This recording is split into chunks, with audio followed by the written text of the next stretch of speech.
Yes, welcome back to the Magic Sponge podcast, miracle cure for all your rugby league injury issues. I'm Bryan, the guy behind all the NRL Physio content you see on socials. My co-host, James, you are here. Mate, it was a sad week this week. We may as well lead off with it. I know all our New South Wales listeners will be enjoying this part of the podcast.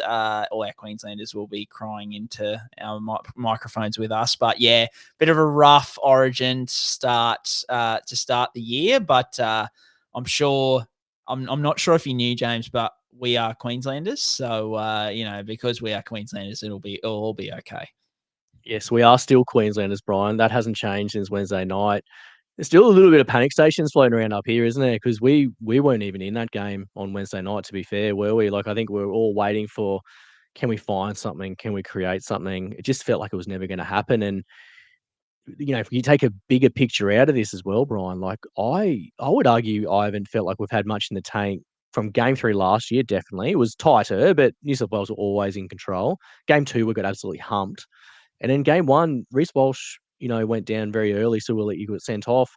We didn't really put New South Wales to the sword. So I think, you do have to ask some tough questions here about how the team's going, how they're getting prepared, what the selections look like. I don't think that's outlandish. Like, I know there's the pick and stick philosophy, but if you take a little bit of a bigger picture of the last few games, on top of this one, I think there's a few concerning things going on. So I want to say in Billy we trust, but it's getting harder and harder to say, isn't it? I don't know. I don't know where we sit and where we stand, where we go, but we're gonna have to figure it out quick and sprinkle on the Queensland spirit because we're gonna need it going to Perth for game 2. Yeah, I think Billy's entering the Freddie Fittler mold of like a fantastic player, like, bordering on immortal, this kind of chat. But yeah, just as a coach, there's just some. I mean, look, you only have to listen to us on here last year when Felice Kafusi and Kurt Gatewell were getting picked time after time, and you're just sitting there going, "What is happening?" To be fair, I don't know. Yeah, who they could have picked as to whether it would have been close. Like New South Wales were just on an absolute heater the other night. So hopefully, there can be some heaps of dust sprinkled and we can get back into it because, at the end of the day, mate, we have drought, we have famine, and, there's a lot of things going up here in Queensland. So we should play for the Queensland people and just keep it going. What was it? Trevor Gilmeister's thing. There's I could think of worse places to die. Worst places to die. Yeah. A great quote. Yeah, I love it. I love it. All right. Look, let's get into it. As always, guys, we're on YouTube. Everywhere you get your podcasts. It's your one-stop shop for all things injury analysis. We run through the injuries from the week, loop it back to SuperCoach and Fantasy. We're not only going to run through the game-by-game stuff this week, but it is halfway through the season. So being halfway through the season, we're going to give the whole casualty ward a look. Effectively, my DMs each and every week are filled with questions on dudes who are in the casualty ward who I've either talked about on this podcast or posted about like 2 days before or a week before or something like that. So now we're going to have a place to send everyone who asked that question for at least the next like 3 or 4 days, which is great. We'll run through all those guys who have been long-term in the casualty ward. You can come here. They're all going to be covered. So hopefully that suits everyone. But let's get into the injury wrap for this week, which is brought to you by Pain Pod, drug-free pain relief anyone can use. I don't know exactly what he's done. I would have thought it was an ankle, but I'm just guessing. He shouldn't be out for a long period of time. I'm no doctor. We have to wait for the scans, obviously, but that'd be more positive than negative. Round 13, Bryan, we're almost halfway through the year, and as we usually do, we'll start with the HIAs from this week. So Alex Twal and AJ Brimson, they're the two names on here. I guess with AJ Brimmer, his was later in the week, so he's probably looking at missing this week coming. And then I think the Titans they play round 15, Bryan, don't they? Will he be in time for round 15 or not? Yeah, 15 will be fine, but I'd say 14 from what they said. I think they said Thursday at training, so it leaves him like they miss effectively he's 1 day short. Now, what I will say, James, is that we've seen this happen before where effectively the 11 days in the past, it's been subverted via there was an Anzac Day game. I think the first year it got brought in where it was like, Anzac Day was on like the Wednesday, I think, and then teams were playing the following, and it wasn't 11 days, but the NRL effectively made it happen by saying, look, it's kind of like a player has to miss 1 week. Now, this did happen later in the week, so I'm still expecting him to miss next week, but I just, as regular listeners will know, I never say anything with certainty when it comes to these HIA guidelines, because as much they're definitely not written in stone, it seems to be written in pencil or crayon at times. So I think we're just gonna have to wait and see on that. Alex Twal, that's a real concerning one, mate. I think I can't remember off the top of my head, but it's his sixth or seventh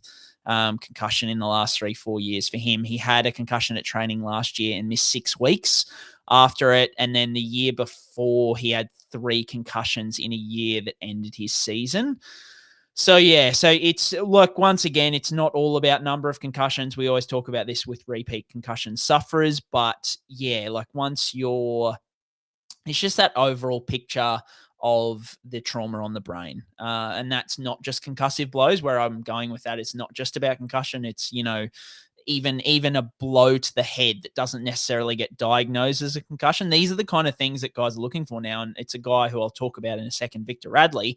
But it's not just about concussions. It's not about tallying up the concussions, because I'm sure a lot of people would argue that some of the blows that Victor Radley has taken to his head this year have been significant, right? And we saw one this evening. We're recording on Sunday night. We saw one this evening. He passed his HIA. It was category 2.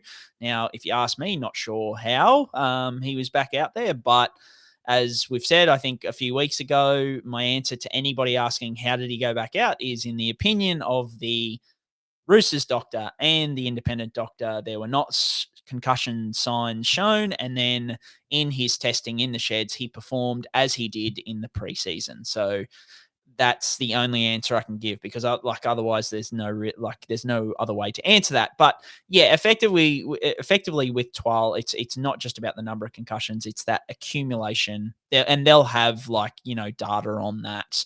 That they'll be tracking. They'll be tracking his cognitive capabilities, his recall, reaction time, eye movement, all of these kind of things.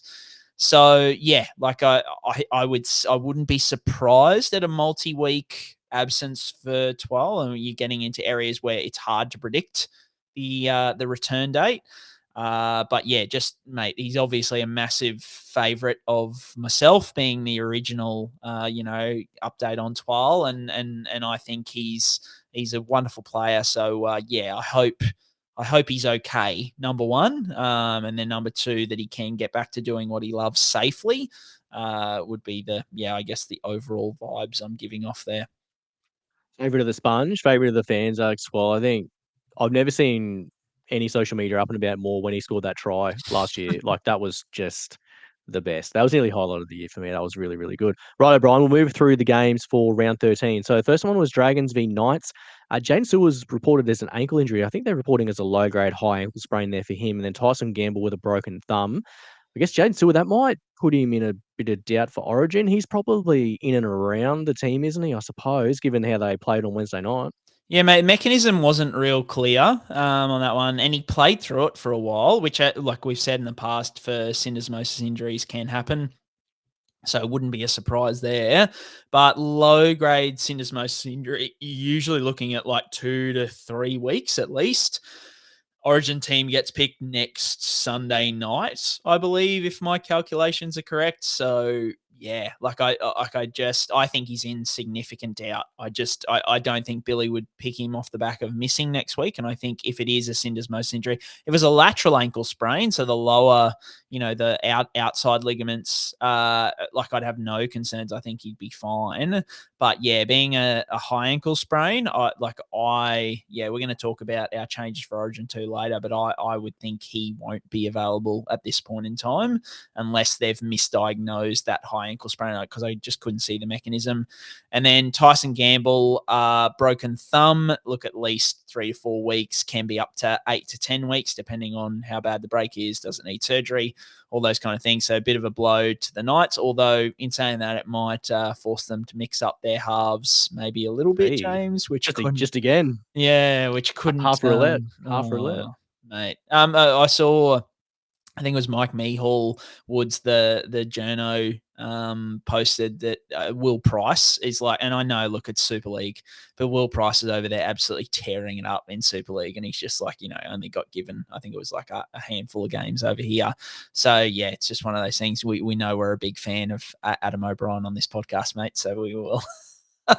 But so we'll fire straight into the casualty ward for the Dragons and the Knights. So I'll pretty much just be going through each game, the teams involved in the game, and just give you a quick rundown on each player. And then once I've done, James, I'll throw back to you and you can give me any takes on any of them there. Greg Marzhew, he's got the knee injury. He's due back next week. Jacob Saifiti, he's got the calf, which is a recurrent calf issue. He's aiming for round 16 at the moment, but obviously being a recurrent injury, they might, it could easily extend out. Adam Elliott, he had the biceps tendon surgery this week. So you're looking at 3 months, 3 to 4 months of that.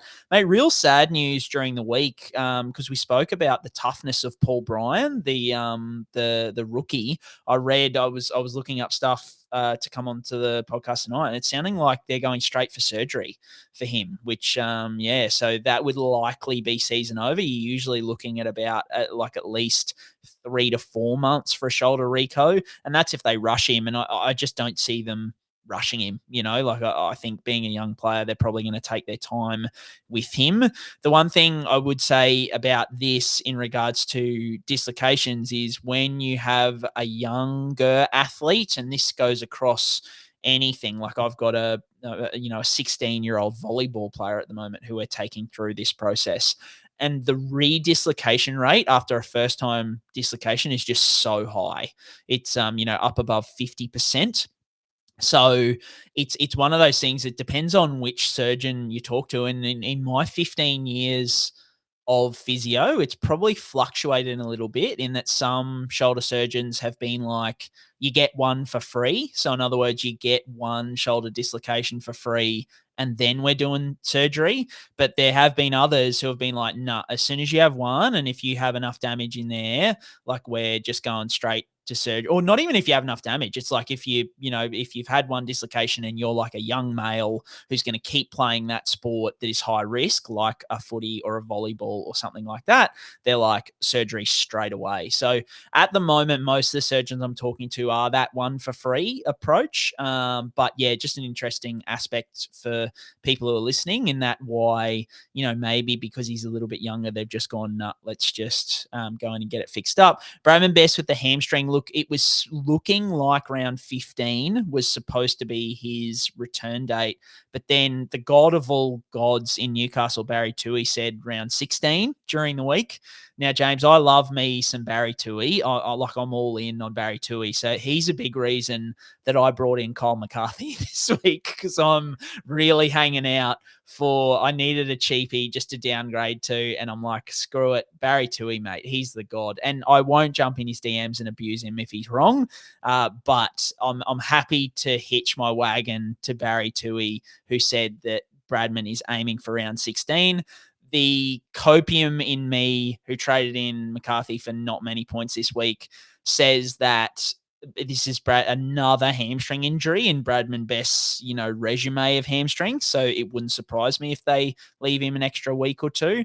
So yeah, I'm really hoping that's the case. But yes, it also, from a physio perspective, would make sense.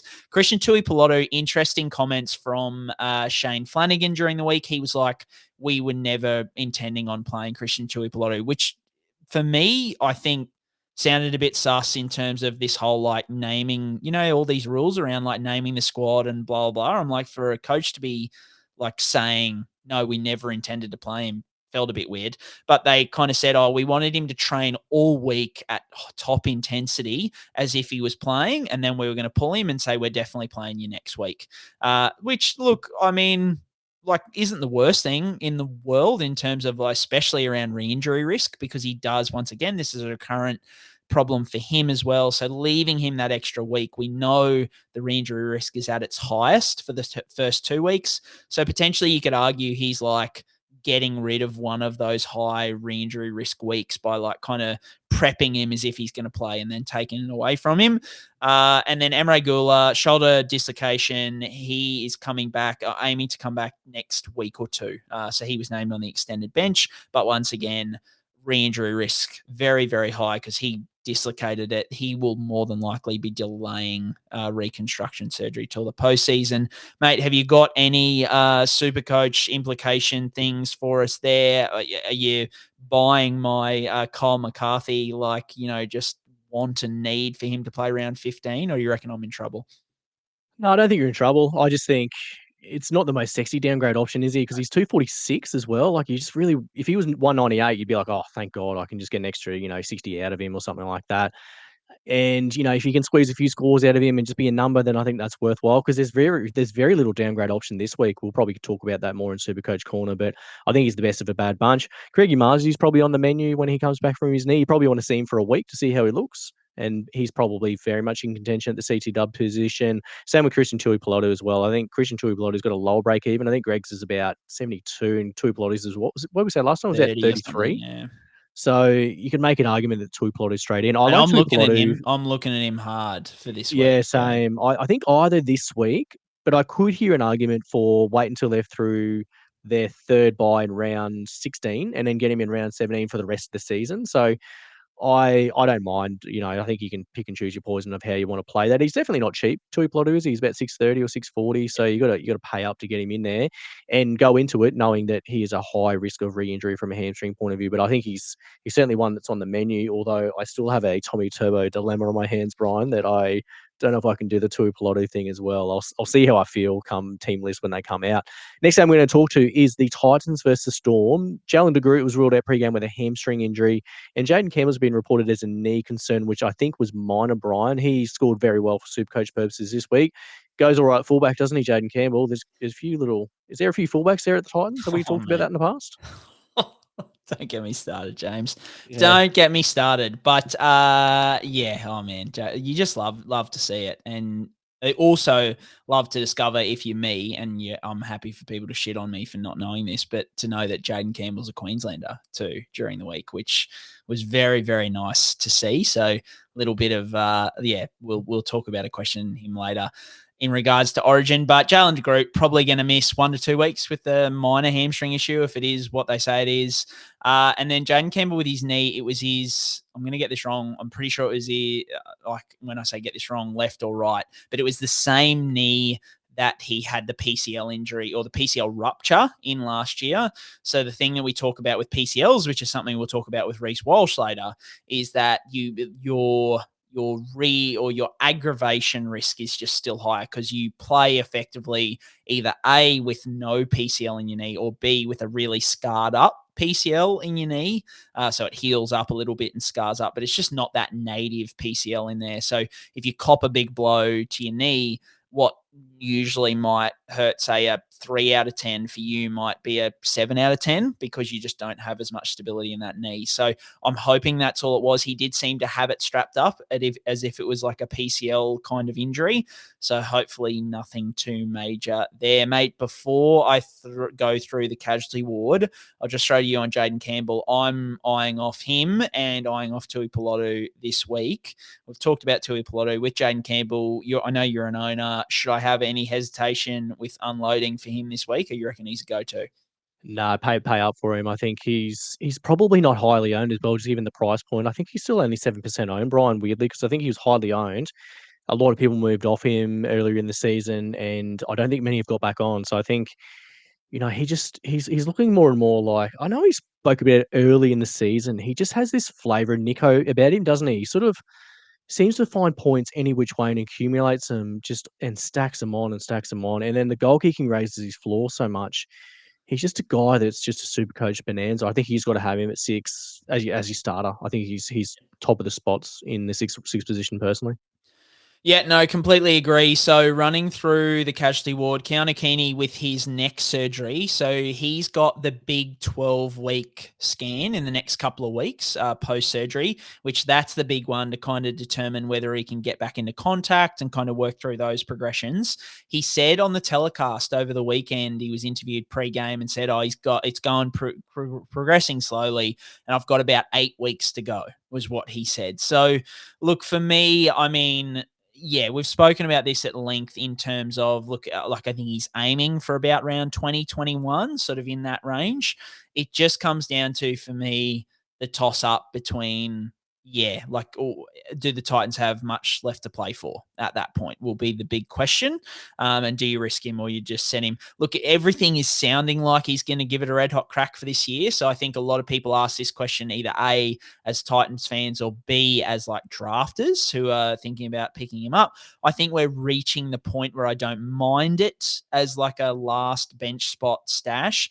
But my biggest thing with it is we spoke about the deconditioning, I think it was last week or the week before, but then also like just the hesitation into contact potentially coming back from such a major surgery like this. We often see players do that. So yeah, like I still would be surprised. He would have to buck the trend of players sort of in terms of a return to performance. Even if he comes back at round 20, he'd have like 6 or 7 weeks. Usually that's about the time it takes for players to kind of warm back into things. So it might not be till next season that we see the best of Kini again. Just one thing to add there quickly, mate. I just recalled in the news that he signed a mega extension, like in the last week or so. So when you read between or you're reading the tea leaves there, it probably indicates that they're happy with how things are going or how things are progressing, because you wouldn't sign a guy through to 2030 if you weren't happy with where things were up to or you didn't envisage him as a long-term fallback of your club.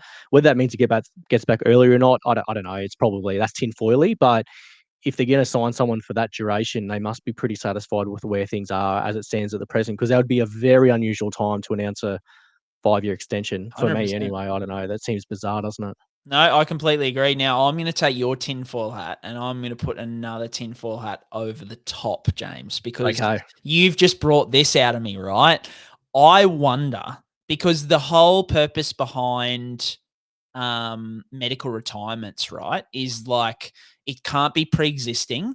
The team, like if you sign a player with the pre-existing condition, and this was the Anthony Watmo thing, right? Was he had meniscus injuries and they signed him with the meniscus injuries, and it was just this massive back and forth of like, and Brett Stewart was the other one, I think, because they re-signed him to that mega extension, and then they tried to medically retire him, and they said, no, you signed him on the knowledge that he had these issues. So it wasn't like, so my thing would be, and this is all a very hypothetical situation, but I'm like, if say something happened, because there was a bit of chatter when it first happened, he could be forced into retirement, it's pressing on his spinal cord, blah, blah, blah. But I'm like, I just wonder, because they've re-signed him with that knowledge, they know what's there. I wonder whether the insurance or the NRL would pay out on it, because they're like, no, you knew about this situation when you re-signed him. And now, in a hypothetical world, things have gone bad and he can't play or whatever, or he comes back and it doesn't go well. I just find that you just tweaked that little interest in me of I wonder if, because they knew. Anyway, we're talking about hypotheticals. He's going to be fine. He's going to be a future immortal and play for Queensland and win us 10 in a row. So it's like, we don't need to worry about that. But yes, I just, this is where my brain goes, James. Carter Gordon, we spoke about him at length last week. So he has had successful surgery for his spinal fluid leak. He is hoping to come back by and get at least, 4 or 5 games before season's end. Will Warbrick with a concussion. So Craig Bellamy said post-match, he's still a fair way off, I think was the quote. So once again, we spoke about Warbrick a couple of weeks ago, but effectively what seems to be happening is he's got to get through 11 days symptom-free of like building through progressions. So starting at rest, then going to light aerobic activity, then going to heavy aerobic activity, then going to contact, then, working through. And as long as he doesn't have symptoms throughout that whole process, gets to 11 days, he's, good to go. But the reports we've heard is that he gets to like day 8 to 10 in that process, and then he's getting symptoms. So people ask, what's going on there? And effectively, the best way I could describe it, like without knowing exactly what's going on, but and I've worked with players back from these kind of complex concussion things, and the way I explain it to them is your brain has a certain tolerance level for activity, depending on how it is feeling. It at this level, for example, that's how we injure muscles. They have a certain strength. I can lift 100 kilos. If I go above 100 kilos, my muscle tears because I'm not strong enough to lift 100 kilos. Your brain is at a point where it has a threshold where it's happy with that amount of activity. And for most of us, it's, do whatever we want and it's fine. But obviously for a brain like Will Warbrick's at the moment, it reaches that threshold, which might be when he does, heavy sprints. It might be as soon as he gets to heavy sprints, that puts enough pressure on his brain for his brain to not handle that with where it's at the moment. And he gets those symptoms. It might be headaches, it might be dizziness, it might be nausea, all those kind of things. So you just have to wait for that to try and settle down. There's some evidence around neck strengthening exercises, and different things you can do with treating the neck, treating, like the inner ear and those kind of things. So there are things that you can do to try and help that settle down. But yeah, that's the process that they're going through at the moment. And unfortunately, it's not like a hamstring strain where there's like, oh, this is the best treatment. For hamstring's probably the bad example because we have a huge re-injury rate. But yes. So that in terms of his return, throw a dart at the calendar and you'd be as close to being accurate as anybody else because, we've just got to wait and see. And then Jonah Pezet, he's working his way back. Mate, this is something I am so fascinated in. I don't think the Storm will ever divulge anything, and unfortunately they're one of the clubs that has sent me really, as much as I have a good relationship with some people, I don't have a good relationship with the medical staff. They've abused the crap out of me in the DM. So with him, we probably will never get to find out, but I'd love to know what he actually did with his knee because that was his first game back from the ACL. He did that non-contact change of direction step, like went down like a sack of spuds, and has had a surgery that they said, I think it was 12 weeks or something like that was when he was going to be back. So he's back doing nearly everything at training. So he's progressing through, but yeah, that's one that'll live with me. I hope maybe end of the year, I might send him a DM on Instagram and hopefully lets me know because that's a professional curiosity one. If there's anyone out there who's best mates with Jonah, ask him what exactly he did. Yeah, good shout, mate. Next one was Cowboys v the Tigers. So Reece Robson, I don't think we had much injury news on him, and Sam McIntyre from the Cowboys seems like it's a bit of an abyss there north of the Tropic of Capricorn, Bryan. Do we have any more updates about those two players? And if Reece Robson is probably, the more relevant one from Supercoach and Origin perspective, if he's in doubt moving forward? Yeah, so a couple of tightnesses according to Toddy Payton. So Robson's hamstring tightened up and Sam McIntyre's calf tightened up. So, obviously we speak about this every year with players backing up. It's these soft tissue strains that are of the most risk. So Robson had a pretty good stint in Origin on Wednesday night, and then pretty good stint. Probably played 50 minutes straight, I think, almost in this game as well. So yeah, I mean, you just have to hope. I think he'd be in genuine doubt for Origin 2, to be honest. And this is probably a story that hasn't really been picked up all that much as yet because I had to go and watch the post-match presser with Todd Payton to find it anywhere because it wasn't even really reported anywhere, unfortunately. So I guess we'll wait and see. But as we know with hammies, that can be a little bit of a concern on a quick turnaround. For the casualty ward, Helium Luki, his season is over.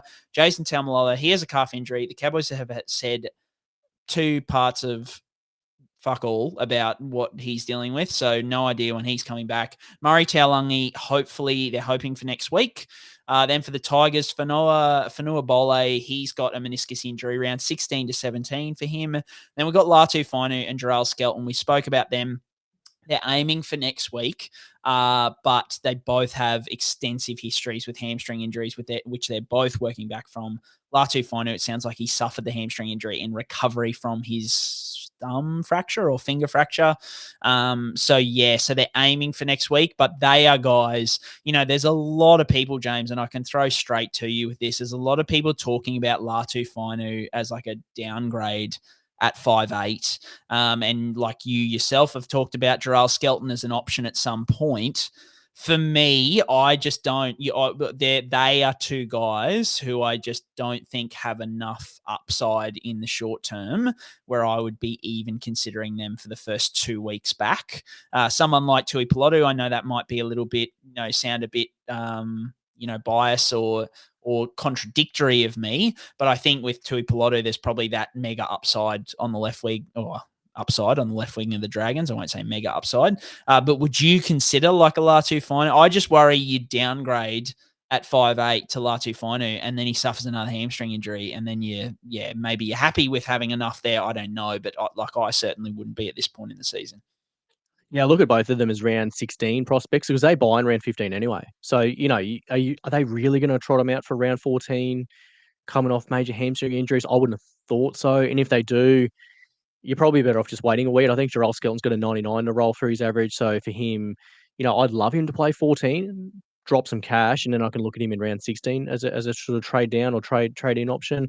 Latu Fainu, I guess it depends on what you're doing at 6. He's probably one of the better trade down options, but I think again you'd probably want to take a week. So if he plays round 14 and you see him, score whatever he scores, if he goes well, he goes well. But then they're going to buy in 15, and you're probably looking at even more round 16 anyway, because they do cover. I think they cover 18 from memory, Brian. Let me just double check the West Tigers draw, because I think so they miss round 15, and then the next buy is in round 23. So it's pretty good from a coverage perspective. So you only have them on the buy individually from that later point in the year. I quite like them as round 16 options, which I think we'll talk to in SuperCoach Corner a little bit more. Yourself, mate, what are you thinking in terms of Latu Fainu? Would you be waiting as well? Yeah, mate, I couldn't. I just couldn't go there at this point in time. Like, I would be looking at him round 16 at the earliest, but I'd even, mate, he's just had so many. So I'd just, I'd just leave it a couple of weeks. Yeah, nice one. Next one was the Manly Sea Eagles versus the Broncos here. Another awesome performance by our boys there for the Broncos. That was one of their worst. From the Manly team, Josh Aloiai has been reported as a shoulder injury. That was the only one out of this game there, apart from a few boys, ripping the heartlage there from the Broncos, Brian. We didn't aim up there in that game at all, did we? It was pretty sad. Mate, I thankfully tipped Manly. So that was one of my... I actually got 7 from 7 this week after getting 1 from 4 or 5 the week before. So I'm pretty happy with the perfect round. Not happy for your Broncos, so mate. Another, bugger of a game. Josh Aloiai, he had the AC. Well, this is the thing, right? It was reported as an AC joint injury, I think, in round 4, and then he came back in round 6, played okay minutes, but then was out again after aggravating it. He's had a lot of false starts since then. Like, he's gone to return, named on extended, drops off, or named on the bench, drops off. Now he comes back finally and hurts it again. And so they're like, oh, we've got to get further scans. So, like, my thing is, like, is it an AC, James? That it would be a long time for an AC to aggravate him, even if you're talking, a grade 3 or a really nasty grade 2. That's what, round 4 to now round 9 weeks. I don't know, especially because he hasn't tried to play through it. That would be a long time. So I wonder if there's like some actual ball and socket joint issues going on there as well, potentially, which could have, like surgical implications, those kind of things. So I'm not super optimistic on Aloiai, unfortunately, for any Manly fans out there. For any Jazz Tavanga fans out there might, like myself, president of the Jazz Tavanga fan club, about the only trade that I've got right this year, might be a few extra minutes there for him while Josh is sorting out the shoulder issue. Mate, we've got some big fellas to talk about here in the casualty ward. So we'll talk about Ben Hunt first. Look, he had the hamstring tear from mid-May, so 2-3 weeks ago. So he was going to be a month minimum. So, yeah, he's still at least like post-Origin 2 at the best. Mate, the two fullbacks here, Tommy Turbo and Reece Walsh. So we'll talk about Turbo first. He had the cork that we all knew about, but then he's gone and had scans, and they've found a myofascial tear, which, James, for me, like for a lot of people, it probably sounded like a bit of a new term. There have been a few iterations of it used at different times. I think Andrew Fifita was one a couple of years ago. Matt Moylan, they had myofascial tears in their hamstrings, which, was reported as a fascia tear effectively. So a little bit of anatomy education here for our listeners. So a myofascial tear, if you imagine your muscles are like sausages, right? So the meat inside the sausage is the muscle. The myofascia is like the skin of the sausage. They're a thin layer, almost of like, you could say like plastic wrap or something like that wraps around and runs alongside the muscles, just as like connective tissue almost. Now, you can have damage to the to the fascia. And the way it presents, and it's funny, one of our physios is actually dealing with a myofascial tear in his calf at the moment. And the way, and James, not to toot my own horn, I don't get many right in real life, as I'm sure many of my patients will tell you. But I actually got this one right with our physio, because he came in and he's like, look, I've got no mechanism.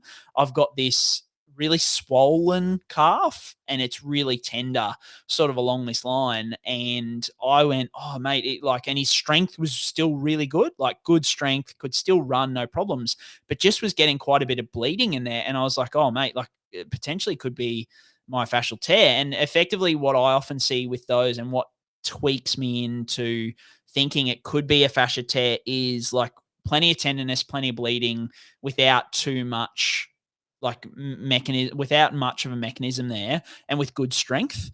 I always kind of go, like, potentially it could be that. And so that's where, like, your Tommy Turbo, when we talk about a cork, and like we've talked about, Manly are probably playing smoke and mirrors left, right, and center with Turbo. I've got no doubt about that. But what I will say is that it could make sense here, because like he could have something that's really painful that is limiting him quite significantly, but won't limit his overall strength testing and his overall recovery time. Because that physio at work, he's back running. Like I think he had like 4 days off. We treated him for 4 days and now he's back fine. So yeah, I mean, you're a Turbo owner. Before I get to Reece Walsh, like what are you doing with him? A, and then B, I'm not a Turbo owner. Should I be turned off him completely? Because I'll give you my take after you give me yours. Well, at the moment, I'm hanging on for dear life and praying to God that he lines up this week, because I've got Tedesco on bye. So I really, really, really, really need him this week. Otherwise, I'm in a spot of bother for the flex fullback conundrum with Tedesco on the bye. So I don't only have Paps there, so it'll be a real stinker. Look, he does have huge upside. We know that, And the old rule of thumb we have always said on the Magic Sponge is if Tom Trbojevic is playing, then you should be in your Supercoach team. That's always been the gospel, the rule we've lived by. He's at 500 grand, but it hasn't been that great. I don't know. I think you got to be brave to go there. I was really feeling good about it against Para when he scored 70 odd, but then when he missed this week, I was absolutely spewing. I guess if you talk to me next week, I'll be like cheering or I'll be spewing. It's a very week to week thing, and I wouldn't blame anyone for going either which way, and I wouldn't confidently say yes, this is the way you should approach it. To be honest, Bryan, because I think it's purely vibe. It's purely, did Tom do good things for you back in 2021 when he averaged 140? Do you want to just reminisce about that? Because since then, and definitely this year, yeah, I do have a little bit of buyer's regret, I've got to say, which I didn't think I would say. But if he lines up this week, I won't have buyer's regret. If he does miss this week, then I'm in big time buyer's regret. It's purely how it's going to go for me this week, I reckon. What about yourself, mate? What's your take? I'd love to hear this. Like I think if you already own him, you just got to ride the wave, right? Like I think that's I don't think I'd be trading him out at this point, because you probably only brought him in last week. For me as a buyer, mate, like where I'm at with my team, like I think Turbo is the point of difference, like compared to say like a Pappy, a Drinky, or a Teddy, which is kind of the trio that I'm leaning towards. So Turbo is definitely the pod who could climb you up the rankings. For me, I'm just not overly fussed on money at the moment too much. Like I know I'd got McCarthy this week, but that was mainly just to redisperse my funds. Like I'm pretty happy with the amount of, or the value of my team overall. Like I'm going to have to sit some pretty decent dudes this week because I think my team's in, a pretty good spot. So it's not like I'm like, I can't afford that money up to Tedesco. So I think I'm probably just going to go with the safe option, watch Teddy, like get another concussion or something next week or the week after. But I think that's the way I've got to lean at this point in time. I just don't, unless he comes out next week, Turbo, and brains it. But the vibes that I'm getting, mate, is like they've mentioned it 3 times now. I think it was like, there was an interview during the week, pre-game and then post-game. They all said, oh, yeah, but we've got like the short turnaround into next week. So Turbo could miss next week. And I'm like, oh, man, that's 3 times you've mentioned it. I just feel like they're preparing us for it. And I mean, Lehigh was real good over the weekend. So it's like, why not just keep rolling with Lehigh? The other guy, I thought their winger, the right winger, was real good too. Valor, yeah. Good. So, yep, that's where I'm at with that. Reece Walsh with the PCL injury apparently aggravated it at training. He was aiming to return this week always. As we spoke about with Jayden Campbell earlier, this is the concern with PCL ruptures, is it affects your performance in the short term. Like you can obviously avoid surgery and avoid like 6 months out, which a lot of, like an ACL would be. But here, the downside is that your performance is a little bit limited on return, and then your risk of aggravation is also quite high. So this is what we're seeing with Reece. There's been no kind of reports. Usually it can settle quite quickly. So you'd hope in the next week or 2 if you're a Bronx fan, but like not for like Origin 2, say for example for Queensland. And then they've got the bye in 15, or do they play 15? No, I'm pretty sure they had the bye, mate. Yeah, the Broncos can never play in the Origin period. Sure. Well, mate, they need all the help they can get at the moment, so maybe they do rush him back. But I think the smart play would probably be to leave him till round 16 after the bye. But see how that goes. I think the other one we need to shout out here, Brian, we didn't have him on the run sheet, but Payne Haas playing through a grade 2 quad strain. Like that was just what he dished up on Wednesday night was just ridiculously good. Like, and I don't think we can overstate how impressive that is with that diagnosis of that injury with a lateral quad tear like that he's playing through, and then backing up for the Broncos and aiming up again. Like I think, kudos to Payne. I think we mentioned him in the Golden Sponge Awards last year. I had him as like my toughest effort just for all the off-field stuff he was dealing with and going through and supporting the family. But this just speaks volumes to, this the freak that he is that's able to play through these things at the level that he can do. I think it's incredible, isn't it? Yeah, 100%, mate. 100%. All right, the next game we're going to talk to is the Bunnies versus the Warriors. So pretty concerning for Mitch Barnett here with the knee injury. Brien looked eerily similar to Dylan Egan, so we're waiting on scans out of that one. Bentley Harpe is a groin concern. Jamie Humphries diagnosed with a cork, and then Rocco Berry went off the field and was reported as a hamstring injury there as well, Brien, I believe. Yeah, so he had a hamstring injury earlier in the season, so a bit concerning for him. Little potentially a re-injury. Apparently, he looked pretty down about it. So you'd expect at least 2 weeks on the sideline with something like that, even with a minor injury for him, minor strain for him. Jamie Humphries was just a cork. Bentley Harpe was a groin issue. So as we know, with minor groin issues, you can see guys come back pretty quickly. But the big concern's obviously Mitch Barnett. The little rant I want to go on here is, look, like obviously I think by the mechanism, it certainly looked like an ACL injury. A few people have messaged me and said they were thinking more MCL injury. Look, it potentially could be, but like we just tend to, because it was non-contact. And when I say non-contact, I'm talking about there was no direct contact to the knee. We very rarely see MCL injuries non-contact in that way. It tends to be more contact injuries direct to the knee, causing it to collapse in. That is much more common.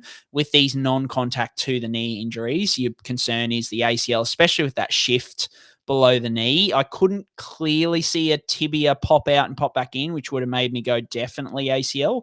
So there is still some hope that it is like a meniscus tear or an MCL injury at this point in time.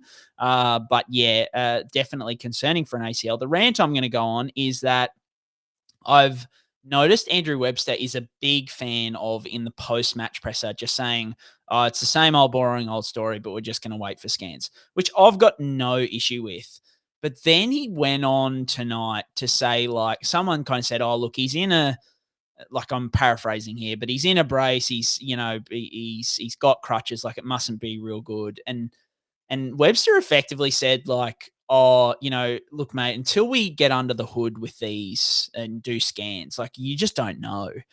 And I didn't think much of it at the time. I was like, oh, whatever. But I've had like 3 or 4 messages since. And the general gist of the messages is obviously from Warriors fans who are like, why aren't our medical staff as good as other clubs? And I genuinely mean that. That was the gist of the thing, because I can kind of see it when I read these messages. I'm like, because so many other clubs will come out and be like, you know, Dylan Egan, for example, it was like, yeah, look, we suspect an ACL injury, unfortunately.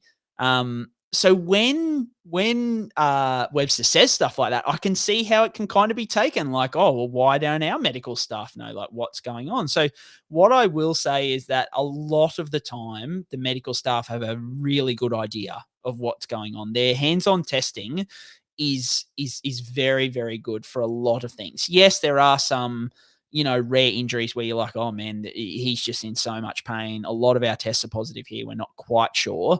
But if they use the mechanism, the video of the mechanism plus their hands-on testing, they would have a red hot idea of what's going on with Mitch Barnett. So it's not this whole, like, we've got no idea, where, like, you know, we're no good at our jobs. They would absolutely have an idea. I just think there would be no harm in Andrew Webster just saying, look, you know, it's a sensitive injury for, you know, for Mitch Barnett because of the sensitivity around the situation. We're just going to leave it for scans before we announce anything. If he says that, I don't think anybody has any problems with that. I don't have any problems with that at all. Like, you know, I'm more than comfortable, especially with these kind of knee injuries, which could be absolutely significant, to just be like, look, we're just going to wait for scans. It's a bit of a, you know, a trying time at the moment. So just out of respect to the player, we're just going to leave it till scans. Fair play. So yeah, for anybody out there wondering, I know it sounds silly, but yeah, I copped a couple of messages and it just made me think about it. Quickly running through Brandon Smith, his ACL round 15-ish plus, I think, for him. Cam Murray's with his Achilles rupture. I've had a lot of messages asking, can he come back this season? Because he's apparently carrying on like he can. There was a sports doctor who said, I think the quote was, some of his testing is as if he's 10 months post-surgery already. Now, yeah, James, I don't know. Cam Murray was still in a boot a couple of weeks ago, from what I saw. So, look, the answer to your question is, can he come back this year? Absolutely, yes, he can. Can he come back this year with a low risk of re-injury or a high performance? I would say very unlikely. Like, coming back this year off the back of the rupture and then the second surgery for the infection, your re-injury risk is going to be high. So that's the thing, is he absolutely can come back this year. It just would be an increased risk of re-injury. And the question would be, how much burst does he have? But it's just mainly around that re-injury risk, because guys can come back really at any time. It's just more, do they tick all the boxes, and what's that re-injury risk? Right, like Pete Mamazelis, he is the person I get the most questions about. He dislocated his elbow in round 9. It's a 6-week injury, so round 15-ish. Hopefully that answers people's questions. Ty Munro, collarbone injury, no updates, but he's got that history of multiple collarbones. So I think it's like over the next month or so for Munro from what we've been hearing. And then Cody Walker and Jack White coming back from calf injuries in the next 1 to 3 weeks. The only one I like from a fantasy point of view here, Brian, is Cody Walker's the trade down option at 5/8 or half. His dual, I think he's priced in at about 350. So I think instead of, you know, there is injury risk built in there, but Cody Walker's been a proven gun in the past, but he's dropped a lot of cash. He's not really, to me, if you want to save 300 grand and go Munster down to him, or 400 grand as it might be when it's all said and done, I actually don't mind it. if you want to I'd go rather that way. So him that'd be the than I'd one. rather him than Fainu, yeah, so would I. yeah. Yep. 100%. Yeah, I quite like that as a player. It won't be sexy, but I think he could do way worse. Although my team it happens every year, Brian. Like we just accumulate South Sydney players in our teams, fantasy wise, every year, and then it gets to their bye, and we go, "Oh man, I'm cooked," because I've got like 6 of these guys in my team. I do it every year, but anyway, maybe that's just the affinity for the South Sydney boys that we always have. Next game was Panthers v Eels. Mitch Moses has been reported as a thigh injury. This one, I don't think that was serious, Brian, was it? No, mate, he just I think it was the dropout about 2 minutes before full time. He like really clutched at it appeared like his thigh or his groin. And if you notice, he did have the old like a groin wrap around that right leg and like taped around it. So I wonder whether he's playing through a bit of a groin niggle. So he kept playing on and, like made a couple of tackles. So I don't think it's anything major, but just worth mentioning for him. And then the casualty ward, IPAP, he's back in the next 1 to 2 weeks with his knee issue. Bailey Simonson, he's still working through the foot fracture, round 17, but like probably after the buys because I think they've got another buy in round 18 as well. Now, Jaman Hopgood, I'm going to shout out a good friend of yours and mine, James, St. Leo's old boy, Andrew Rizzo. He messaged me tonight because I put out a question in the broadcast channel where I was like, man, like Jaman Hopgood played 36 minutes again tonight. And I'm just like, what is going on? We heard about the back issue kind of, I think it was Guru said potentially dealing with the back issue. What's going on there? Like he played 70 minutes in round 1, and then I think it was 60 minutes the week after. It just seems to getting lower and lower. But then he played, I think, the last couple of weeks, not too bad. So I was wondering, is it the back? What's going on? So he was saying that there was an interview on ABC Radio. It was after round 12, just about missing the Origin squad. So he mentioned the back operation from last year as a bit of a niggle, but also talked about a knee operation around Christmas time that we covered. It meant he only got about 2 to 3 weeks of running in before round 1. So he claimed that there was no ongoing issues. But the reason that I'm shouting out Rizzo, A, is because he listens to ABC Radio. Amazing. Like, good on you. The best. Yeah, fantastic. But B, he said and this, mate, you will love this shit, right? I'll have to send you the table. Rizzo picked him up in a draft league and was so pissed off at his performance. He deep dived into his performance pre-Dylan Walker and post-Dylan Walker. And it is like chalk and cheese. So before Dylan Walker, he averaged 62.5 minutes, 55 average in Supercoach. After Dylan Walker, it drops down to 43-minute average and 43-minute average and 46 Supercoach average. So his belief is that it looks like it's more like a Dylan Walker thing as opposed to like an injury thing from the straight minutes. So yeah, I mean, you've got an interview with Hopgood in round 12 saying there's no ongoing issues, that he dealt with stuff earlier in the season. It has coincided with Dylan Walker getting there. It's a 4-game sample size versus 7-game sample size. So, but yeah, I know I get plenty of questions on Hopgood. I'm curious myself. I've looked at him a couple of times, but I think, I'd love to have him at the Finns in a big minute role. That's all I'll say. It's hard, mate. He's so attractively priced in standard as well. His pedigree's there. He just doesn't get the minutes at the moment. So I don't know what's going on there. Shout out to Rizzo for doing the deep dive. That's awesome work. He's sick for rugby league, Rizzo too, which I absolutely love. So yeah, shout out to him, one of the greats from St. Leo's College. But yeah, Jaman, he might even play Origin, Brian. Who knows? Like he's definitely in the frame. We're going to talk about Origin a bit later, but man, oh man, he only had that one game where he got jacked up by Liam Martin. I'm sure he's willing to make amends there come any opportunity he gets to wear maroon there in the future. Worst places to die, James. Worst places to die. Well, that's right. Yeah, well, he doesn't get Suncorp to do that. He might have to go over to whatever the stadium's in Perth. I don't know what school, but he probably the Mal Meninga ground. Yeah. Mark Geyer Rectangle Stadium, whatever it's called. Raiders versus Roosters was next on the list, Brian. So Jamal Fogarty was a very popular one, obviously, in Supercoach circles, but ruled out with a groin injury. Given that the Raiders have round 15 as their bye, we're probably looking at a round 16-ish return, Brian, aren't we, most likely? Yeah, so Sticky was asked about him post-match, and they said, look, is it short-term? Are you playing the long game with him? And he said, definitely the long game, but if Jamal's fit to play next week, he'll play, but we've also got the round 15 bye and we're hanging out for it. So I kind of read between the lines and go, look, probably after round 16 is probably his return. In saying that, even if he plays, like we've seen guys like Nico Hines play through these minor groin issues, they just don't goal kick. So there is a chance he plays next week, but they had a good win today. They've got the bye in round 15. I think there's just a lot of things lining up for Jamal Fogarty to come back in round 16. For the casualty ward, Corey Harawira-Naera, he had the seizures, the heart issue, all that kind of stuff. Quickly want to mention him because it was like 2-3 weeks ago, I think there was a big report in the Courier or the Daily Telly saying he's been cleared. He's been cleared to return. All good. No issues. What I since found out through reaching out to a few journos was that apparently that all came from the Harawira-Naera camp. So I think there's a bit of a battle going on behind the scenes, because then the next day I think it was the Sydney Morning Herald and the Canberra Times, the Raiders said, no, that's not true. He hasn't been cleared.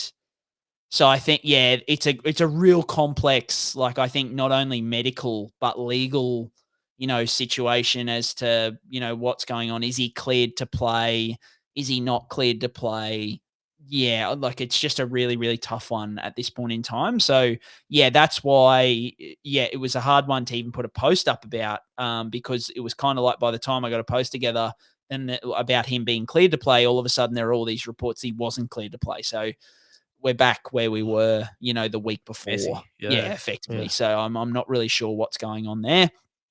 Sam Walker, his ACL, he's nearing a return, mate. I think he'd always penciled in playing New South Wales Cup on their bye week, so round 14, and then NRL in round 15. So, mate, I'm going to be really interested to see which way they go. I'm a bit nervous as a Sandon Smith hooker owner in SuperCoach, because I think Savala's got that big boot on him, and Sam Walker, you could say, is quite similar in terms of stature and play to Sandon Smith. And there's been this talk around that Sandon, is on the outs in terms of future years and stuff like that. So potentially you could be looking at, Sandon dropping out if Sammy Walker looks good in his return over the next couple of weeks. You all wish you'd have Jazz Tavanga at hooker, like some smart super coach who's ranked 5,000th.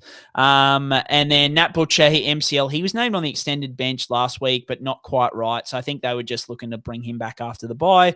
And Nafu White with the MCL after the bye as well, mate. Who do you think is going to drop out once Sammy Walks is back, mate? Yeah, Sanders probably your 14, isn't he? I think he covers way more positions, a bit more versatility. He can play a bit of 9. Connor Watson's going to be playing New South Wales as well, so there's probably a few more minutes there that would be likely. Although, tell you what, Sanders Smith's made very good fist of that position. I don't think it'd be unreasonable for him to get first crack at it. And look at Savala. Savala's only 19, I think. Bryan, from memory, I think he's on he's a couple of years younger than Sanders. So who's going to give you the best chance to win right now? Maybe that is Sandon Smith. I do get the bad feeling deep in my plums about whether I'm going to have to find another 9. That's for sure. And it's definitely a position that I don't want to spend a trade on, but it's going to be push and shove there, I reckon, for that position there. Is he still someone that you're trotting out at 9 as well? Are you rotating Jazzy T through there? I just this week traded Riley Smith out to McCarthy through Jules and put Jazz there. Best. Yeah, so fantastic. Yeah. So God, the only thing I'm a little bit nervous about is now I kind of I think at some point Jazz isn't going to be relevant. So I'm probably going to have to burn another trade at hooker. That was kind of the consideration I had in my head. But mate, while Jazz is knocking out 65 to 70 point games, just sit in my hooker position and I'll just ride that till the wheels fall off effectively. Yeah. So I haven't made any moves since the season started. So I think I moved Starling on for Cleary, but I've got Sandon Smith and Corey Pakes in there still at the moment. So I don't want to make many trades in there. Hopefully I can only make one more for the rest of the year, and that might do me. So someone will talk to me in SuperCoach Corner in just a short moment. Brian, we've gone through all the games this week, so we've covered all the ground there for all the teams and all the casualty ward updates. Do you want to just give us a quick casualty ward update for the teams on the bye, which were the Cronulla Sharks, the Dolphins, and the Canterbury Bulldogs? Yep, so Sharks, Adam Fonua-Blake, he's got that AC joint injury. He was pictured in a sling during the week. Look, AC joints, mainly pain management, very rarely going to cost him a game. I say that recognizing that we talked about Alawaia, who's missed lots of games, but that is a very rare occurrence. Like usually guys, and it's something AFB has been playing through, needling up and playing through. So he's still been playing well, but for me, I think anybody like it just increases his risk of copping a knock to it, needing an early mark in terms of coming off the field. It can bring the performance down a little bit for middle forwards. So for me, I mean, I went with Joey Taps, not knowing this information. I'm a little bit more happy with a Joey Taps. It would make me go like an Aaron Clark over someone like AFB if I'm splitting hairs. I still think AFB is an elite option. I think if you've got him, I wouldn't get rid of him. But yeah, it could just result in a few little downturns here and there in terms of the overall. Before I go through the rest of the guys, mate, are you pretty similar with AFB? Still a good option, but probably not something you'd shell out for over some other guys? Yeah, I believe so, Brian. I think Tapne probably just nudges him. And honestly, Aaron Clark, if Mitch Barnett's done his ACL, he's nearly in must-have territory, I would say as well, would be my comment there. 100%. Yeah, we'll talk about him in a second. Sione Katoa, he's aiming to be back in round 15 from his shoulder reconstruction. Teague Wilton, he's got that AC joint injury and he keeps aggravating it in training. So it just shows you the like AFB's is a low grade, whereas Teague Wilton's was a moderate to high grade, I believe we've now heard. So I think they were just looking out for the bye for him, and Billy Burns was doing a pretty good job, so they just left it till post bye for him. Tom Hazelton with the SC joint injury. So for those watching on YouTube, AC joint down the end near the tip of the shoulder, SC joint in, if you follow the collarbone down from the shoulder to your sternum, it's the joint in towards your midline there. Why it's a really risky one is right behind it. It's a delicate joint, and right behind it sits some pretty major veins and arteries. So your chest is something where you cop a lot of front-on contact in footy, right? So if you've got a bit of an unstable SC joint and it pushes that collarbone back, you can actually have some pretty risky stuff in terms of the arterial supply, the venous supply in behind there. So that's why you have to be careful with it. Surgery for Hazelton at least 3 months. That's pretty stock standard. And then Sammy Stone Street, he's still working through his syndesmosis injury. He'll be 8+ weeks, probably closer to 10 to 12 because he also had the fracture there. Oh, and then Dolphins, Tom Gilbert, he's got the pec. The range is 10 to 14 weeks usually. Max Plath, lots of questions about Maxi Plath. Love people who love the Dolphins. That's why everyone's asking, because there's so many Dolphins fans. He was set to miss 3 to 4 weeks from the 2nd of May. So I think you're looking at probably next week or the week after. We still have no details on that surgery. Nothing, nada. So not sure specifically there. JMK with the thigh laceration. He's a potential for next week, I think in the next 1 to 2 weeks. Dan Saifiti with his shoulder, mate, this is another one where I've had a few whispers at nerve injury, a bit like your... Seriously? Yeah, so Oh, a bit like your Tommy Flegler. Like no suggestion that's that bad or anything like that, but like it was initially announced as a 1-week injury. Like he's going to miss a week and then hopefully be back. A bit similar to Flegler's, and now he's just missed week after week after week after week. So hopefully the whispers are just whispers and it's not actually that. But yeah, a bit of a mystery there. And then Tommy Flegler yet won't be till next season. And Jacob Kiraz, he's still at least 2 to 3 weeks away from his calf issue. Anything there? I think Maxi Plath probably becomes a bit relevant, particularly at hooker if he comes back. And like that's definitely an option there. And he's not playing Origin. What are your thoughts on any of those guys, mate? If Maxi Plath gets middle minutes, he's definitely worth a shout. Possibly JMK, depending on where he drops down to. He's only at 5. I think he's about 520 at the moment, Brian. So here's the other one. I know we talk about JMK nearly every year as someone that we always have our eye on being Kiwi eligible, but would it be someone at hooker that might be worth a dip? He may well be. Let me just quickly get his price. My apologies. because he's priced in at 540 with a 74 break. So, yeah, he's not that far away. Like, he's not far from Sandon Smith if you needed to go that way, because the Finns don't have the worst buy coverage going around. There's someone that you could look at there would be my call. Lastly, Brian, if there's no other things we're going to add there, I think we can talk about just the update from the women's Origin game. So Destiny Brill was reported as broken ribs. Shanasia Solka was a knee injury. Kennedy Charrington with a knee concern as well. Roy Owen was a jaw infection. I think Roy Owen was ruled out pre-game, Brian, wasn't she? Yeah, mate. From that one. So it's good to see the Queensland girls get home and avoid the sweep. But yeah, one that was probably a little bit of a letdown there for them this year. Yeah, 100%. So I think Roy Owen, she'll be fine for the start of the W, which is soon, July, I think.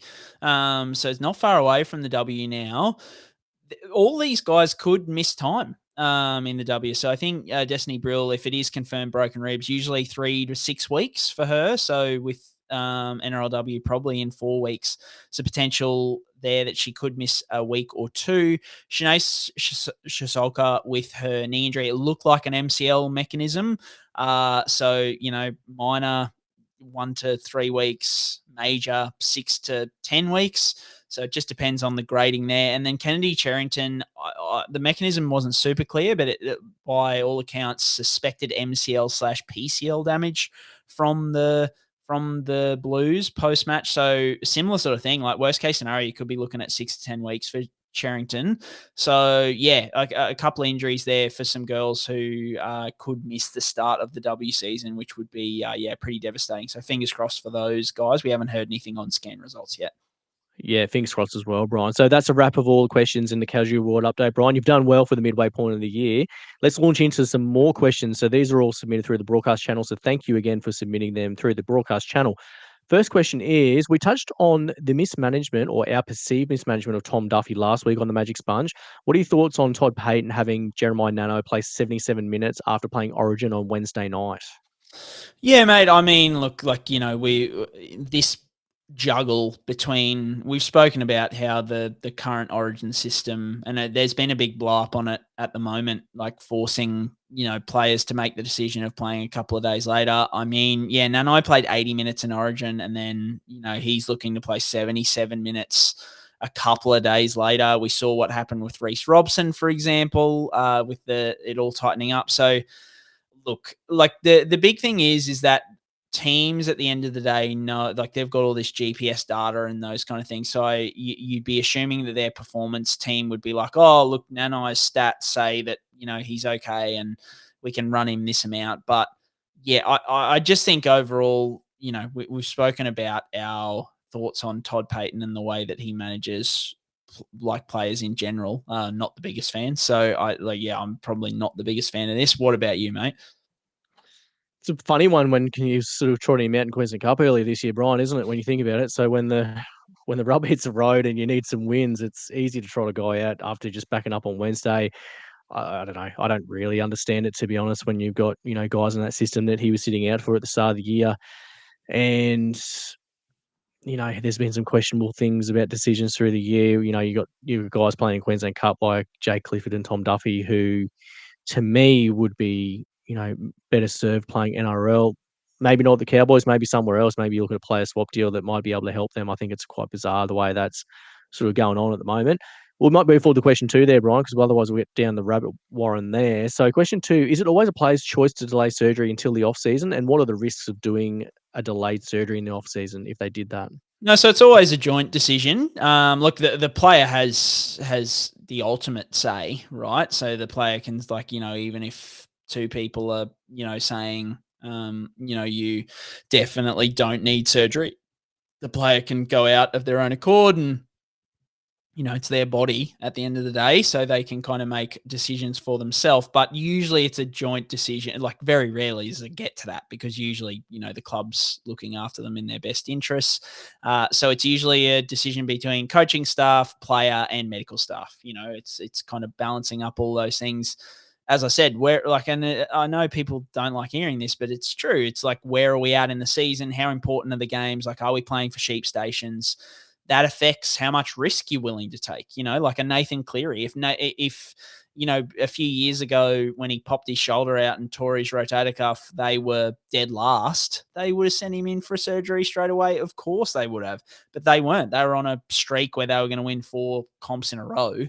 So they're going to take some risk with him. So the risks are that if you have an unstable shoulder, which you often do in these kind of ones that you need to delay surgery for, it's if it pops out again, it could do more damage. So you could have no fracturing in your socket and then it pops out and it fractures, or you could have no damage to your cuff and it pops out and it damages your cuff, which just increases the scar tissue and the damage in the joint, but also increases the severity or the depth that the surgical process has to go into as well then.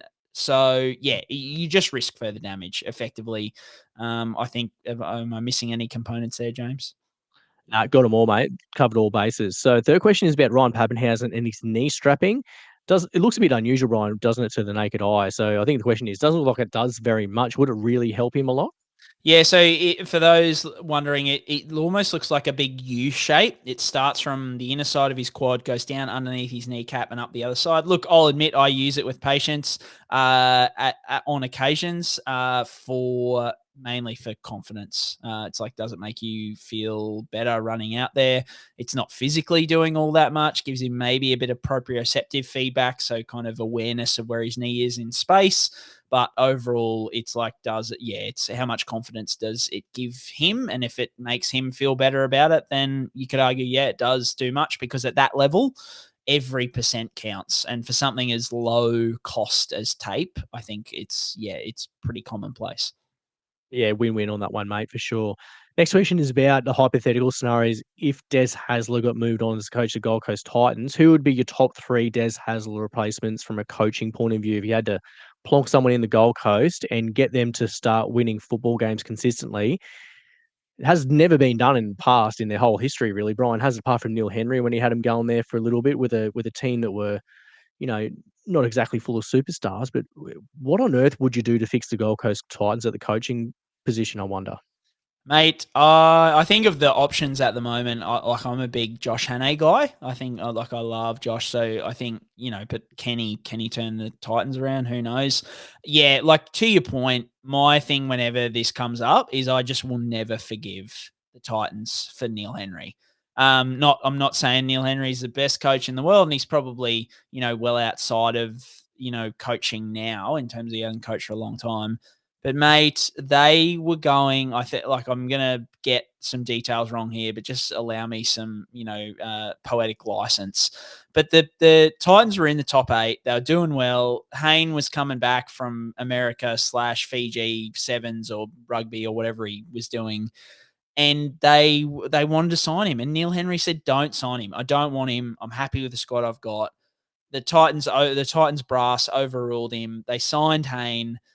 The Titans started going to shit. Neil Henry said, mate, like, we need to get rid of Hayne. And they sided with Hayne and sacked Neil Henry. And look at, like, it just, like, and they were doing well. It was like the Titans were massively added. Guys like love Anthony Don, mate. Like, your Anthony Don, these kind of guys, just good, honest, hard workers. They're playing well. I'll never forgive him for that. Have you got any replacements you can think of? I think just bring Neil Henry back, mate. Just to right the wrong is my call. Yeah, it's a tricky one. I guess Brad Arthur looks like he might be on the way out of Leeds. There was talk of him going to Perth.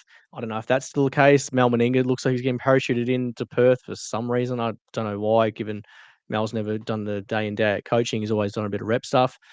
I don't know. There's not many other options off the top of my dome, but Jason Demetriou's been in the system there, but I think he might be more leaning into PNG because he's done some stuff with the PNG side. The one that's a bit vibey though, Bryan, and I know we talked about it on the show last week, but there is a Origin goat who lives in the Gold Coast hinterland by the name of Cameron Smith. So he is just up the road from the Gold Coast. I wonder if they said, "Hey, Cameron, here's a blank check for whatever you want and a big old boat. What do you reckon?" You might be able to rope the goat into a bit of coaching there. Cam Although Smith, he does have a pretty big good fan of boats from past history too, mate. allegedly former Isaac Moses client himself, so he probably would know a thing or two about the way business gets done in the NRL. So yeah, I wonder with what you do there. It's a really, really tricky one. Like Kevy Walters was bandied about there a little bit. I mean, for us, that'd be great. I'd love to talk about Kevy on the regular on the show here, as he previously have done. But I don't know. I don't know what you do. It's just it seems like it's an abyss of place that just where winning just doesn't ever happen in any sport, in any franchise, in any part of their history at the Gold Coast. It's a funny old place, isn't it, Brian? It's a bit cut from its own cloth, but I don't know. I don't know what they're going to do there from a coaching point of view. And if that is the answer, who knows? I don't know if that's the answer at all. Next one is about a Gold Coast Titan. Does Jayden Campbell come into consideration for Origin upcoming, given he is eligible for Queensland selection, Brian? Yeah, mate, as I said, I only really discovered that he was eligible for Queensland this week. And I messaged you about it in a group chat. I was like, man, how good, Jayden Campbell. Like, that's a real option at a bunch of different positions. Like, I was kind of like, we're kind of like Sammy Walker, Tommy Dearden in our halves for the next however long. That's just going to be it. But like, I think Jayden Campbell, like, he hasn't probably shown enough to be right into Origin as yet, especially with the likes of, you got Cam Munster and you would have said DCE before game one and those kind of things. But yeah, I think he will definitely come into discussions in future years, especially being a mighty Queenslander, mate. How good? What about yourself? Yeah, he's going good, isn't he, Jayden Campbell? The thing I love about him, he just always takes the game on. He's always creating. The ball always bounces for him. It's hard not to like Jayden Campbell, isn't it, mate? And I think if he keeps doing what he's doing, he's very popular in the Supercoach community. That does carry some weight where people are talking about him a bit more and a bit more aware of him from that point of view. Next question is about the Broncos. Brian, are you on Team Madge Maguire or are you on Team Brisbane Broncos players or are you Team the Old Boys? Whatever they're saying in the media this week. There's a few options here for the Broncos. Where do you sit? Where do your loyalties lie? Mate, I'm team Pete Bedell. Get around the bomber. How good. Like, Kuru Mal. No, look, like, I think anybody who listens to this podcast who has done so for the last 12 months will know we were heavily team players when it came to Kevy Walters, right? Like, we just were not big fans of Kev. I think from rolling through from his time in charge of Queensland, mate, I'm starting to come round to maybe it's team coaches. Like I think I saw one. So, and this is even like, if we weren't fans of Kev, geez, weren't we fans of Tony Siebes? Like, we did not rate Tony Siebes. But as somebody said, and it's the age-old line, everybody said it, like, Siebes was too technical. Now, Kevy's been too friendly. Now Madge is too hard.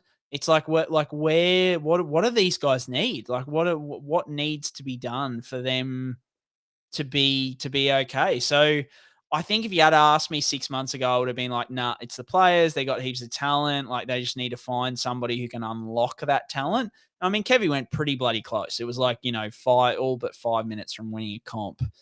But then he got booted, and it sounded like by player power. They weren't happy. So, yeah, I don't know, mate. I think maybe I'm Team Madge. Maybe like some guys need to fall into line. He's a New South Welshman, so that's the only thing that works against him. But I think I'm coming around to team coaches. I think these players just need to. I'll get my boomer hat on and say I think they need to just buy in and shut up and do some work, because, I just don't know if it's working. I don't know. Maybe they've had 3 shit coaches in a row, like, and that is absolutely possible as well. But, I'm struggling to figure out what can change there. I mean, you're the Bronx fan, mate. You're going to be way more of an expert than me at this. What do you reckon? Yeah, it looks Team Madge for me. And the caveats I will say here very quickly would be it's a very top heavy roster. Like, there's a lot of guys on big coin and there's very little depth and very little coming through, seemingly, like it's not like other clubs where there seems to be some good talent coming through. West Tigers have got some guys coming through. Penrith always have guys coming through. The Bulldogs seem to have recruited from within a lot more recently. The Cowboys have got a little bit of a stable up there of guys who are homegrown talent. Even the Dolphins, to be fair, Brian, as well. Like, there's a few guys coming through the grades there that they've emerged. And I just don't think you can say the same for the Broncos. There just doesn't seem to be that same sort of throughput for guys that buff that squad out a little bit. There's holes in the roster, which I think people didn't appreciate. Whether it's too hard or too soft with the coaching, I don't know. You never hear Bellamy being, too hard on people because he always wins. Same with Ivan. He's probably harder than everyone. And they consistently win. And Madge has only had 12 games. Let's, be fair to Madge. He's only had 12 games, which is like not even half a season.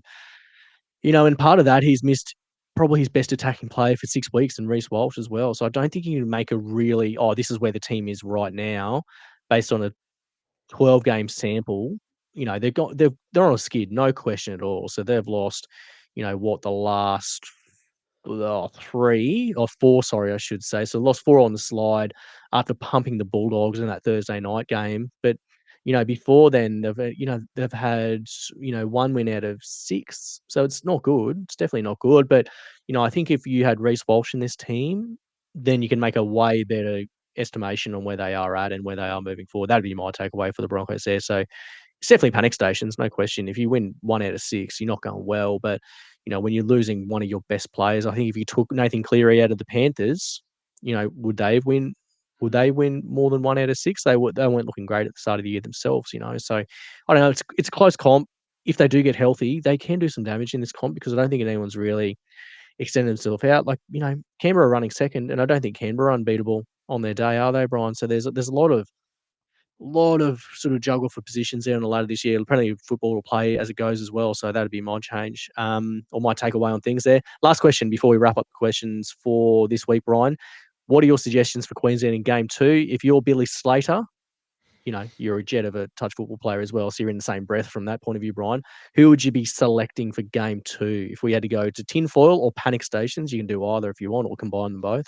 Yeah, mate, I think it's just everything that we spoke about pre-game 1, right? Because we're geniuses and we just picked it straight away. Like the forward pack, they just got monstered.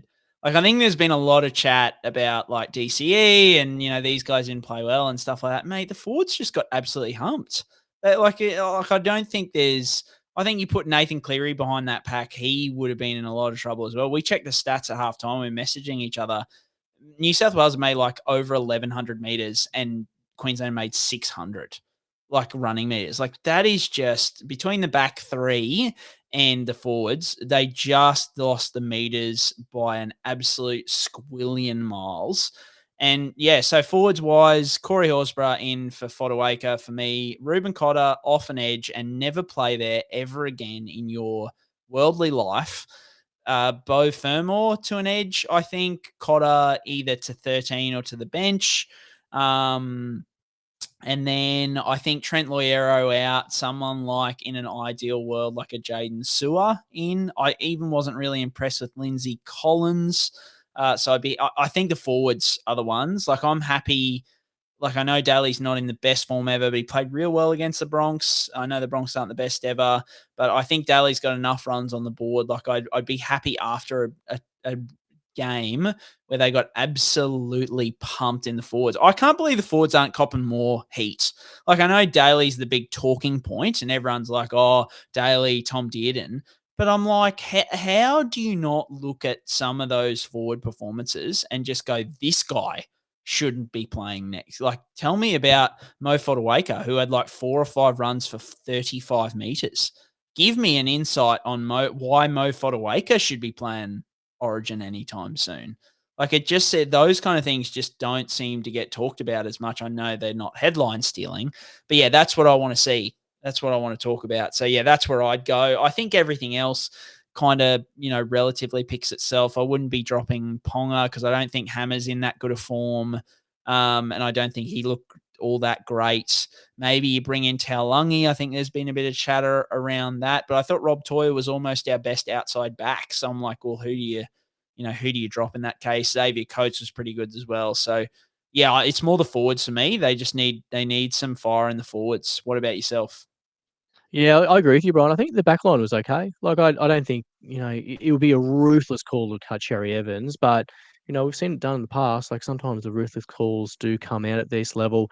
But I think, you touched on Fotuaika there. I think the guys that come into consideration is definitely Corey Horsburgh, definitely Jai Arrow, and definitely Jaydn Su'A, I think, and probably at the expense of, I would say Mo Fotuaika. I would definitely say Lindsay Collins and Trent Loiero. I agree with you, call them Bo Fermor. Bo Fermor should just be starting. If you pick an edge on the bench, what are you doing? Like he's definitely a better edge starter than Reuben Cotter. I do have issues with Billy's rotation, as we always have done. Like I just don't think Carrigan should be playing 71 minutes. I think he needs to be in the low 60s. I think Tino at 53, fair. Reuben Cotter at 63. Like I don't mind Reuben Cotter at 63 if he's playing middle, but again, get him off an edge. we do have to talk about Harry Grant. Like, that's the elephant in the room for this team. I think there was a stat that someone quoted the other day. I can't remember what it was, sorry, off the top of my head, but I think every game that Harry started, we've lost, which is concerning. Harry had one of the worst games I've ever seen. And it seems like every game we go into it, they go, oh, Harry Grant is the best 9 in the comp. He's going to do this and do that. I would love someone to show me a time where Harry Grant has been a difference maker at Origin level. I think there might have been the debut game where he scored a try in that team that should never have won. But since that time in 2020, I don't know if there's been any big games or big situations. He's been comprehensively outplayed by Ben Hunt over the last few years. I think there's a real case to say, all right, we're going to, as ruthless as this would be, probably drop Tom Dearden, who was our best last year, pick Max Plath at 14 and start him for the first 25 minutes, get him just to be a tackle pig, and then bring Harry Grant on to play the remaining 55-ish minutes moving forward. And then you've got Max Plath, who you can rotate through the middle if you need more leg speed or you need just a guy to go out and just tackle his heart out. Depends on if Maxi Plath's going to be fit, because I think, it's hard with Dearden to get into the game at the moment. He got subbed in at hooker, which is definitely not his most natural position, and he was so good for us at 6 last year, but he doesn't really fit with Munster, I don't think. But it may be the play that we have to go, and we might have to bring in a Maxi Plath at 14. I think if he's healthy, he may not even need that many games under his belt, Brian. I just hope we can make some room for him, would be my call. Yep, I like that, mate. I agree. Love a bit of Maxi Plath anywhere in and around my teams, whether it be the Finns or Queensland, mate. Let's get into SuperCoach Corner. You've got me in the Good Bloke Stakes this week, which is no surprise. What are you going to do from here, over the next couple of weeks? Yeah, got a few things in mind, Brian. So 12.43 was the score this week. Captain May. Weirdly, my lowest scorer was Jerome Hughes. So that was a bit of a weird one that he dropped out. So last week I traded in Ewan Aiken and Pacifica Tonga. I traded out Sam Tuivasi and Dimitri Malga. So not the worst options there to bring in. Ewan Aiken didn't go very big, but I like the options versus what I traded out there. This week, Brian, we sort of talked about it earlier. There's not really a lot of logical downgrade options or a lot of cash generating options. So I'm a bit stuck about what I should do. I'm tempted for Jeral Skelton, but again, he's got that 99 break even that we mentioned earlier, or Christian Tuipulotu as well. But again, he's someone that might be a bit risky coming off the hamstring. I've got a big call to make on if I hold Connor Tracy or not, Brian. Like I bought him in for Magic Round. We were like, all right, who are we going to buy for Magic Round? Connor was my buy, and he worked out really well for 2 weeks, and he's gone really bad for 2 weeks. But he does have good buy coverage. He does play fullback for the Dogs. They do have an upcoming draw that's pretty tasty as well. I don't know. He's going to shed heaps of money, but it doesn't really matter if I don't trade him out until like round 19 or round 20 anyway. So I'm tempted just to hold on there because I think he'll be playable more often than not. I've got James Tedesco on the bye this week, and then Tommy Turbo, who actually knows what the hell's going on there. So I might be forced to make a trade through there. I don't really want to move on from Turbo, but it might just be that situation where I have to if I'm sort of short a flex spot.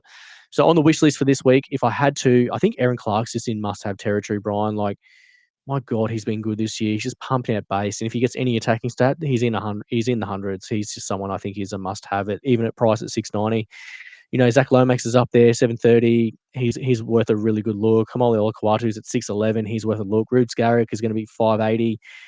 He's still worth a look, even though, I don't really want to have more Manly players because I've got Lehigh and Turbo already. But, Garrick, he was at 800 there not too long ago when I sold him. So he's someone I might bring back in. RTS at 540, I don't mind.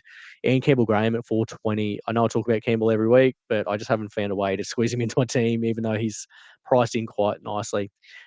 Drinky is the one I want to get, probably not this week coming, but the week following. He's got 179 rolling through him this week, so he should drop a decent amount of cash unless he goes absolutely ballistic.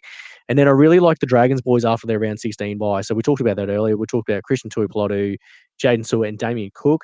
Damien Cook's been playing big minutes recently, Brian, so there might be more in the rotation there. Jaydn Su'A was obviously nursing the ankle, but he only just got his first meat pie last week. He played 32 or 40 minutes or something like that, and he scored 42 with a try. He was looking at a big week just gone. So I still think he's worth a little bit of a crack after they finished their third bye in round 16.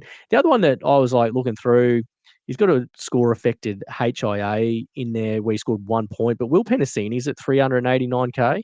I just think he's going to miss round 15, so you don't buy him this week or next week, but he might be around 16 when, he had a 58 average last year. He's priced in at, he's going to keep dropping cash. I think he's priced in at less than 40, 43 average this year. Like, I think there's better days ahead for Will Penasini. He started the season really hot, and then he had a few low scores and a couple of injury-affected scores. So he's going to be dirt cheap. He's almost like starter level cheap by the time this is all said and done. So he's one of those I think you could maybe make a bit of cash off. You could probably play him if you got desperate and needed to. Mitch Moses coming back helps that team a lot. So I don't mind Will Penasini. I think he's someone that might make a little bit of cash towards the end of the year if you're really struggling for cheap options there, Brian. But the downgrade options are weird this week. Like, I think your play going there last week to McCarthy is not such a bad one. I quite like it. Hey, how did you go this week, and what are your plans, Brian? Because I've rapped you about McCarthy because I'm struggle through on finding someone to downgrade to, I've got to say. Yeah, mate. It's I did look at the Pacifica Tonga that you brought in because I could pretty much bring in anyone, like any cheapie, just with my, because I've still got Aaron Clark at flex, so I could kind of like move guys around pretty well. But I just worried about Guler being named on the bench, and that kind of look, it's not that it might be any better because I think it's looking like. It's looking like McCarthy will only be a couple of weeks anyway. But my main aim is I just wanted to try and jag hopefully a 15 number and then even downgrade him. Like if he makes, say, 70K or something like that, and then I can downgrade him to like a second row center CTW like Nuff, who's not going to play. And then I can switch with Ewan Aitken and Dylan Lucas, kind of shift guys around, which would be huge. So that's what I'm kind of hoping with McCarthy. I'll see how that goes. There's not a lot on the cheapie front this week, I don't think. I scored 1178. I brought in Lomax and McCarthy, so I went Alamotti, mate. Friggin' Paul. Oh, my God. Me and Penrith outside backs, James, if I ever, after Tungo last year and now Alamotti, if I ever consider them, just tell me to go to like Penrith Supercoach owner anonymous and like repent my sins because they are absolutely killing me. Like I specifically brought him in for that round 12 bye, like to be a mega because he's going to have the goal kicking. How fantastic. He's also going to have it in round 16 when, Cleary isn't there. And then he just gets he drops out of my team in round 13 because he scored shit and now he gets dropped. So, yep, he's gone. Never looking at Penrith outside backs unless their name is Brian To'o ever again. It's just not happening. My plans are, I think Horsburgh's got to go. I thought he'd go on a little like Queensland Origin audition, but then Ricky only played him and Tapane for not many minutes tonight. So before he bleeds too much cash, I think he's my guy out because I think he's going to play Origin. And even if he doesn't play round 15. So I've got to decide whether I go him down to a cheapie and then King Tongia up to say Jayden Campbell, or do I go Munster down to Campbell and then Horsburgh to like a Tuipulotu, Lehigh, Olakuatu, really anyone, because I can move Aaron Clark into 2RF and get anyone in the flex. So that's probably going to be my big decision. I can get Teddy in round 15. I think Robert Toya scoring well this week. I can just go Toya down to someone and like it might even be a Will Penasini, like a Toya down to Penasini, and then any of my forwards up to Teddy because once again, Aaron Clark sitting in the flex, just doing his thing, scoring 80 for fun. So I can get Teddy fairly easily. So I think because of that, and I haven't traded out any, I haven't traded out Payne Haas, I haven't traded out Cleary, I haven't done any of those guys. So I wonder whether Munster is my guy to go because King Tongia, he covers like pretty good bye coverage. And I think Jayden Campbell's going to play round 15 and 16, it looks like, which covers me for that round 16. So yeah, I'm leaning that way at the moment, like go Munster to Campbell and then Horsburgh to anyone really in the flex and then go from there. Probably a forward more than likely, to be honest, but I can probably do a back as well with my flexibility around Lucas. So if anyone's got a nice little pod for me to eye off in and around that 6 to 750K kind of range, hit me up, because I'm all about going a bit left field. That's why I want to bring in Tuipulotu for the vibes, like hopefully does some cash money, try celebrations and stuff like that. So we'll see. Yes. Bring that back. But mate, I think, which way would you go? Down to a cheapie and King Tonga up and hold Munster? You reckon it's okay to go Munster down to Campbell? Yeah, I guess so. Munster's break even is 102, but he does get the Cowboys next week. So I wonder if he's playable there. So I would He's almost look at playable any playing. week, mate. He's playable any Well, week, that's but true. yeah. So I guess like my thing would be like, do you play Munster for one more week and then look at a different route? I don't know. I don't know how to feel about that really. Like it might be more of a Tuipulotu week, but I don't know. At 6, yeah, it's hard to sort of see why you shouldn't go Jayden Campbell. He's just doing the business, isn't he? Yeah, I could if Centre if wing. if Yeah, I the wonder. pops up, I reckon I'll do the Mm, cheapie option. But if not, it depends who I can get. Like Tuipulotu probably isn't like a I need to trade out Munster so I can get Tuipulotu. yeah. It's more if I can get up to someone really decent, like even get up to like a Herbie or something like that. I Mm, haven't looked at the buy cover sort of of those kind of guys, but yeah, if I can get up to someone who's got good yeah. cover and who's elite Yep. from a Horsburgh, then I might do it. Yeah. So I guess like the pods who are sort of like highly averaging, Tuipulotu 2.2, Kiraz 5.5, Lomax 4.2. Geez, Lomax is lowly owned. That's crazy. I didn't know that. Val is 9.6. Xavier Coates probably not. Marky Mark 11%. Greg Marzhew 7.7. Lehigh 6.7. Toto 2.3. There's a couple of Yeah. guys that are sort of lowly rostered in there I'm that really are a worried bit about the Origin smoky-ish. boys, those Origin It's a boys problem, in isn't it? 16. In 16, I just think Yeah. coming back from Perth, I just I was even nervous bringing in Lomax.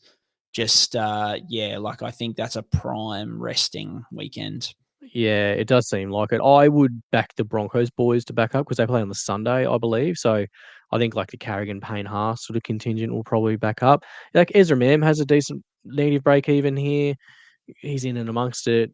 Depends on your proclivity to bring in someone like Ezra Mam to your Supercoach team if you want to boo him every time he touches the ball like everyone else. I guess that's your want and your desire to do so. So yeah, I guess other guys that are sort of lowly owned, like I do like Roger Tuivasa-Sheck at price, Yeah, like 2.6. He's going to be in the low fives. They don't have a good buy coverage, but I think almost like those mini buys are going to be hard to cover as well. Like 16 and 19 to me look a bit dicey because I think 15 and 18 I look okay, but those yeah, mini buys are, especially with the amount of what's round 19. It's Bunnies, Manly, and who's the other team on there? The Dogs, I think, and I've got heaps of them. yeah. So, that's not an easy one to cover. Is it the Dogs for round 19? I'll have to double check that actually. It doesn't feel right. Yeah, Quite no, but right.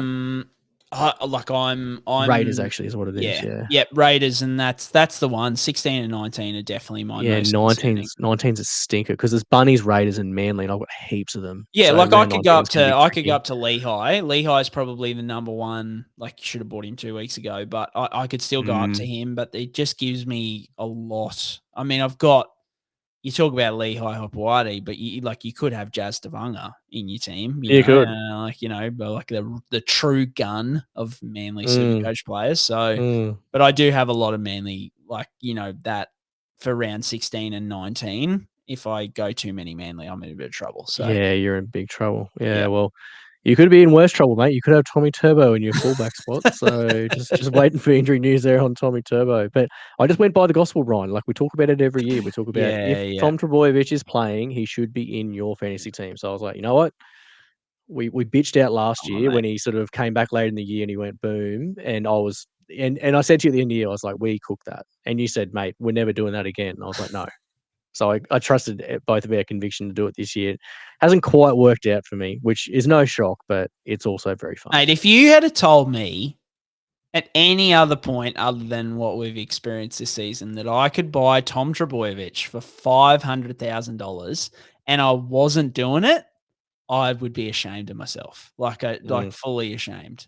I don't know how I'm not at the moment, but I think I'm happy to go Teddy at this point in time Turbo, prove me wrong, mate. But yeah, and maybe I just do Turbo. Maybe just to join. Like, it's not like I'm going to win, so maybe I just join you for the joy of the listeners to get on The roller the coaster. Tommy Turbo Yeah. train. Mate, we're on the coaster at the moment. My God.